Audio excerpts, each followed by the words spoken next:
Sida registered Koina Labor Club Yankaiga Mari in Manung Chana Labor TYC Asi Suyauna Kshetrigao United Club Haidana Punba Bodi Yama Club Yankai Mari Magna Saruk Yaba President General and Secretary na represent of Vadum Lava Apunba Bodi Adugi Ramaka Chahi Pudingi Season another Tongan activities in development works in the Ramaka 25% Pegi local area development fund the Lupa Lak Yankai Kaituaga Hamgrabani High the Sea Kshetrigao United Club ki 54 Club ki Apunba Toburoi Singh Tinir Chahiani Tinir Oiriva Sumlava Kshetrigao United Club ki Atuva Matamda Amuka independent toina Mifam Pamnuna Kari Toksino Karmaina Toksino Ayana Chingo Singh Kanani Nabagi Thoram Singh Pangtoka Gani Amadi Mamang Musu Pangtoka Bani Sumdauna Kshetrigao the Leva Club Yankai Mari Sidagi Nasi Manipur State League Higher the Kanga River Football Masana Pagi Miking Makada by the highest footballing trophy the Kshetrigao Assembly Constituency Sidagi Kshetrigao Mapan Youth Club Amatangai Club Amoina Nasi participate Tori Amadi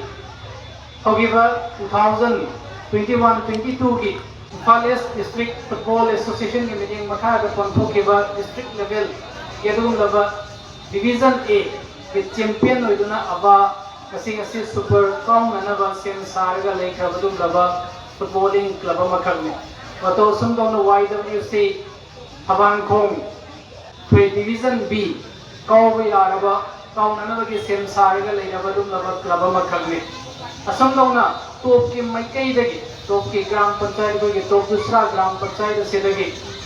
पहले बस सही से लगे होगा लाखों बस सही होंगे मनुंगा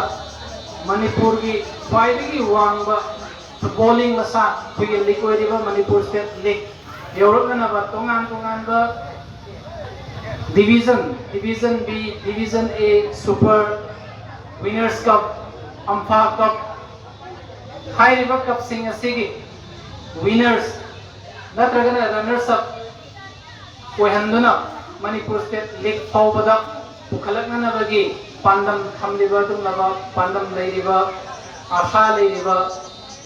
सानरोइसिंग योखतना बगी हमदे तो के मैकेदा मतमम द साक मणिपुर स्टेट लीग कौरम बदुलबा टीम क्लब मखने तोबतबो फुटबॉल मसाना सिदा पैसा याम चंगी प्लेयर से कोई लोकल प्लेयर लेतबनिना अतोप मफम दगे कोई प्लेयर से लेरगा सानहन बनिना KYC मदे अबा हाई रिवर क्लब अनि से अमना मणिपुर स्टेट लीग यौनना होनरपदा अमना सुपर यौनना सुपर की मथंगा विनर्स कौरगा मणिपुर स्टेट लीग यौनना होनबा सिदा हौकिबा चही अहुम मरी से रुपा करोड़ अहुम गुंब चंगे हाई रिवर सेंफम से डोनेशन सत्पकांदा फंगदराइदे फंगवया आना डोनेशन सत्पकी महत्ता कोई के लेजिबा क्लब सिंह के पनमा कॉर्पस पनमा मरम बे क्लब चलाइ से हाउ के सही अहु मसे लेतना चलाइ रपनी नै सासु एमएलए ओइद्रिने देगी ममांग दगी अवागे एथलेटिक्स ब्रदर्स एसोसिएशन मणिपुर की ख्वाइदगी लीरबा क्लब सिंह मनुंगा म ओइरिबा म ख्वाइदगी चौबा क्लब सिंह मनुंगा म ओइरिबा क्लब सिगी प्रेसिडेंट सु ओइरगा लाए अना KYC के न पेटोन ओइरगा चिप पेटोन ओइरगा लाए हाई रिवर क्लब अनि यसिगी स्टेप बाय स्टेप नसी स्टेज से यौनना भोनबा कांदा पैसा से रुपा करोड़ अहुम मुख्य चांग चंग अदुम तौना Kshetrigao दा लेरिबा तोंगान बा YWC ग्राउंड थबांगखोंग साइट तगी सुंदौना टॉप तगी लेरिबा क्लब सिंह सिगे मनुंदगी साक ओइबि याय TYC ओइबि याय नत्रन नेहरू मेमोरियल क्लब ओइबि याय हाई लेवल लेरिबा क्लब सिंह सिगे मनुंदगी क्लब अमदि सुसोइ सुइदना मके मणिपुर स्टेट लीग फोबगी चांग द पुखलंगे है वैसे लिंग रबदुम लबा पांडम मकक अन हाई लेवल सुलबा पांडम सिंह से थबक अंथोंग नबो होनबा कांदा इरमदम इरैकाय सदा लेबिरिबा आइबु पुपीबा यारबा ahalaman sing satra naharon sing loina na sanaroi sing mayam hawai yauna ning changna koi amatu oin honami na ba makak changi adum dona sia soibi ai na tra tongan masana sing tongan masana sing si yokhallaga hainaba cricket oibi ai hockey oibi ai natragana archery oibi ai shooting oibi ai tongan ba discipline sing se yokhatpa semgatpa sportsmen sing bo encourage toba makoi bo exposure piba technical as well as financial support piba hairiba makise punna tomina ba makak changi elected representative amoina ekoi loina man nasimang na pambiriba ward member de hauragana pradhan jila parishad ai sama ekoi punna makki daita achauba ma lei haibado ekoina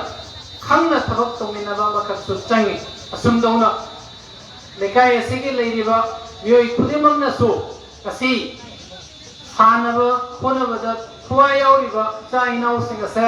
yokhatpa kanda lekai asigi iramdamgi jati gi himalebak manipur gi bharat gi mingchat puren purakpata natana ekoi punamakki yaifa haibado soidana oigani haiba chetpa thajabaduna mangda thamaga drakta gi lapna leinanaba asumdona afaba mating leiba chokhatpa nungai faba samasama sembada sumsoi soidana mage koi mai pakani haibo afam kharse thamjaraga aige maikaidagi TYC tanatana Kshetrigao da leiba club yankai mari gidamakta matam leiba kibikta lengda nadamak leiri amadi toki maikaidagi lakadaba chahi ahum mari ge manungda Manipur state league yauna sanaba namgadoba adomdaba club ama toki maikai asidagi player tongan ba lekai singdagi khangatpa local player sing groom toba ge adomdaba thoramama thorangama paikhat minasei paikhala agani masida saru yabiyo amadi sayok pibiyo haibo fam garse thamjaraga asige taista amadi ayubang lingsin biriba asige friendly match adugi winners oikraba amadi runners up ani makta kai khunaba nolukpa amadi nungai fabu pozen pizza bagaloina na punama po mukana nolukpa amadi kai khunaba